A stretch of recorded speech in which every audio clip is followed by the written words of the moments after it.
आम छक काम कर विद्युत विभाग गाड़ी धक्कर घटनास्थल में जड़े साइकेल आरोही मृत्यु होगा पर स्थानीय लोक मैंने द्रुत गाड़ी चलाचल को विरोध कर टायर जाली रास्ता अवरोध करथिले।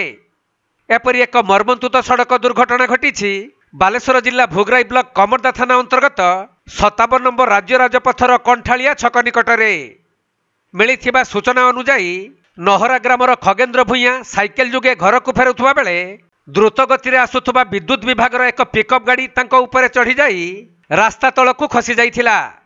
फल से गाड़ी तले ही खगेन्द्र रही जाइथिले। पर स्थानीय लोक मैंने बहु कष्टरे तांको उद्धार करथिले मध्य सेतेबेलकु तांकर मृत्यु हो जाइथिला।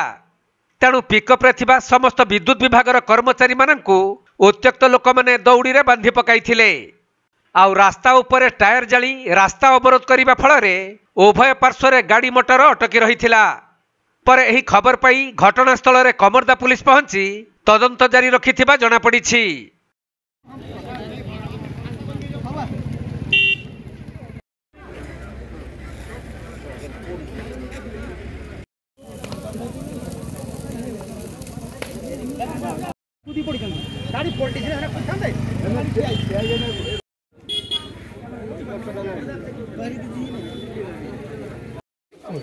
ना ना ना